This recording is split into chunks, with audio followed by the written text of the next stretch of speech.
भाजपा सिर्फ विरोध जताने के लिए आप लोग इस तरह का हंगामा कर रहे हैं? चारुल जी, यासिर जी मेरे बहुत अच्छे मित्र हैं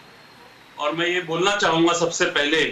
कि यासिर जी की पार्टी जो है भारतीय जनता पार्टी, पहले तो वो ये स्पष्ट कर दे कि एनडीए की सरकार है, प्रधानमंत्री मोदी जी एनडीए के प्रधानमंत्री हैं या बीजेपी के प्रधानमंत्री हैं। क्योंकि जब चुनाव में वोट मांगे गए थे तो उस समय मोदी के नाम पे वोट मांगे गए थे और मोदी की गारंटी बोलते थे ये लोग। तो कहीं ना कहीं इनकी अकड़ कहीं ना कहीं देश की जनता ने कम तो करी है, लेकिन इनकी अकड़ जो है, जो इनका वे ऑफ गवर्नेंस है, जो इनकी अराजकता है इनके खून में, वो कहीं ना कहीं अभी कम नहीं हुई है। अब आप देख लीजिए, सबसे पहले तो प्रोटेम स्पीकर की एक परंपरा होती है कि जो संसद में सबसे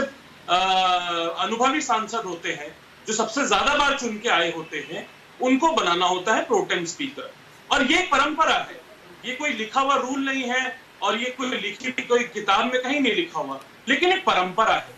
देश जो है परंपरा से चलता है, देश की परंपरा का विनाश मत करिए। तो इन्होंने प्रोटेम स्पीकर नहीं बनाया, pro tem speaker Bharatiya Janata party ने अपना बना लिया, चलिए कोई बात। उसके बाद मेरे मित्र कह रहे थे कि तेलंगाना में हमारा कांग्रेस पार्टी का डिप्टी स्पीकर है और कर्नाटक में है। तो मेरे मित्र पहले देश को यह जवाब दें कि 2019 से लेकर 2024 तक देश की संसद में कोई भी डिप्टी स्पीकर नहीं था और संसद का जो हमारे संविधान का आर्टिकल 93 है, आर्टिकल 93 में ये लिखा हुआ है कि देश की संसद में डिप्टी स्पीकर भी होना चाहिए और स्पीकर भी होना चाहिए। तो सबसे पहले तो ये जवाब देश की जनता को कि संविधान का पालन क्यों नहीं किया गया और डिप्टी स्पीकर 5 साल तक 2019 से लेके 2024 तक डिप्टी स्पीकर नहीं रहा। दूसरा, आप दे दीजिएगा, जवाब दे दीजिएगा और ये भी जवाब दीजिएगा साथ में, उत्तर प्रदेश की विधानसभा में कोई डिप्टी स्पीकर नहीं है, एमपी की विधानसभा में जहां पे आपकी सरकार है कोई डिप्टी स्पीकर नहीं है, उत्तराखंड में भी आपकी सरकार है वहां पे कोई डिप्टी स्पीकर नहीं है। साथ में ये भी बताइएगा, गुजरात में आपकी सरकार है, वहां पे जो डिप्टी स्पीकर है वो भारतीय जनता पार्टी का है। तो जब आप बात करते हैं परंपरा की, आप बात करते हैं सहयोग की, आप बात करते हैं सहमति की, तो इन शब्दों को, ये बड़े भारी शब्द हैं यासिर जिलानी जी, आप इनको हल्का मत करिए। आप इनको हल्का करने का काम कर रहे हैं इन शब्दों को। और आप कहीं ना कहीं जब सहयोग की बात करते हैं, आप सहमति की बात करते हैं, तो आप केवल एक खोखला भाषण देने की बात कर रहे हैं देश की जनता को। आप उस पर अमल नहीं करना चाहते,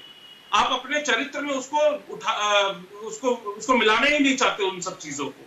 तो जब आप जवाब दें तो इन सब चीजों पे भी जवाब दें और साथ में ये भी जवाब दें कि एक ऐसे व्यक्ति को दोबारा से अध्यक्ष बनाया जा रहा है जिसने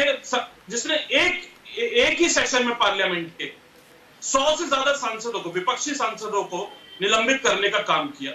एक ऐसे व्यक्ति को दोबारा से आप खड़ा कर रहे हैं देश का संसद का अध्यक्ष, जो इस बात का आरोपी है कि उसने प्रश्नकाल को कैंसिल करने का काम किया जब कोविड पे चर्चा करना चाहते थे, जिसने जब 3 काले कृषि कानून आप लेकर आए तो 8 विपक्षी सांसदों को उसने निलंबित कर दिया और वो कानून को पास करवा दिया। और हमने देखा पिछले साल किस तरह से दिसंबर 2023 में जब शीतकालीन सेशन था पार्लियामेंट का,